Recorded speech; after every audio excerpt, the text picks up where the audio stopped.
Petrus se testament. Ons lees 2 Petrus 1 vers 1 tot 7. Iewers in die bose stad Babylon, dis nou Rome, sit Petrus in 'n donker kamertjie met 'n pen in die hand. Dis nou reeds 3 jaar sedert sy eerste brief aan die gemeentes in die verdrukking geskryf het. Dit het hoogtyd geword om weer te skryf, maar hierdie slag sal hy die brief 'n bietjie anders benader. Dis net 'n kwessie van tyd voordat Nero hom hier uitsniffel waar hy wegkruip. En dan is dit die einde. Daarom besluit Petrus om sy testament te skryf aan die gemeentes. Nee, geld het hy nie om vir hulle na te laat nie, maar hy het 'n baie ryk geestelike nalatenskap wat hy vir hulle kan gee.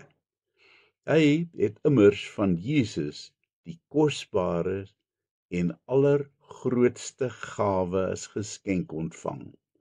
Waarom sal hy dit dan nou nie aangee aan die ander gelowiges nie?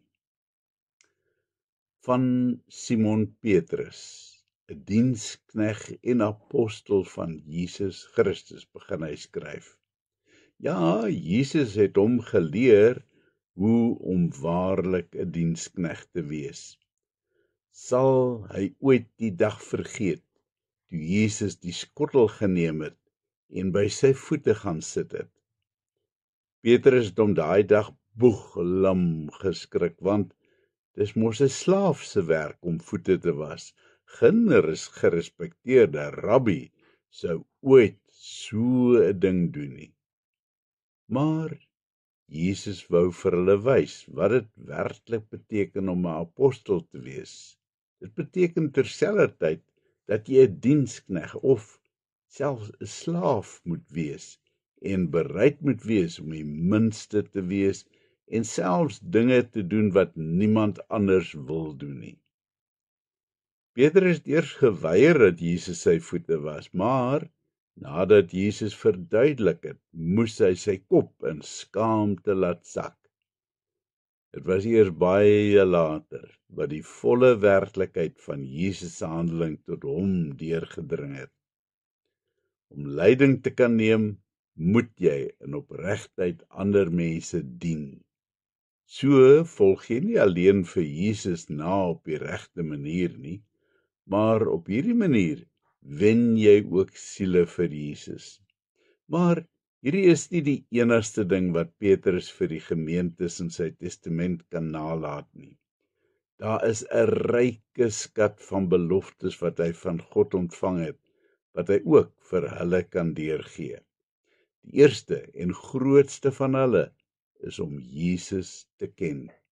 Ja, inderdaad het Petrus vir Jesus as mens geken, maar hier gaan dit soveel verder, want eintlik het hy hom eers waarlik leer ken nadat Jesus na die hemel opgevaar het. Wat beteken dit om Jesus te ken? Almal ken vir Paulus en Barnabas, selfs vir Nero. Nou nie dat jy hom graag wil ken nie, maar dit is slegs 'n verstandkennis. Om iemand waarlik te ken beteken dat jy 'n lewende verhouding met die persoon moet hê. Om Jesus te ken beteken ook 'n lewende verhouding met hom, waar jy hom met absoluut alles vertrou. As jy hom so ken, gaan jy gedurig met hom gesels, jou diepste hartsgeheime aan hom toevertrou, hom dien omdat jy hom liefhet en enige iets vir hom doen. Dis nie maar net 'n eenrigting ding nie, want hy doen nog baie meer vir jou as wat jy ooit kan droom om vir hom te doen. Nou, hoe dien jy hom? Vlug weg van al daardie wêreldse begeertes af en kry deel aan die goddelike natuur. Werp alles in die stryd om jou geloof te versterk en te verryk. Maak dit 'n strewe in jou lewe om deugsaamheid, kennis van God en die Bybel, selfbeheersing, volharding, godsvrug en veral liefde te verkry en dit uit te leef.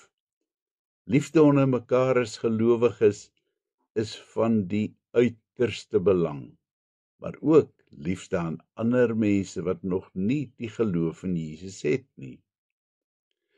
Nou ja, waar begin ek? Wonder Petrus.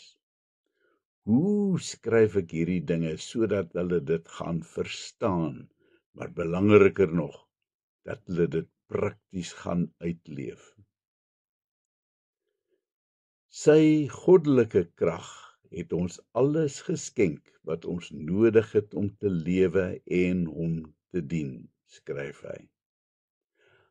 Al die misdaad, moord, roof, verkrachtings, korrupsie, oorloë en so voorts is vandag genoeg om enige ongelowige te laat ineenkrimp van wanhoop.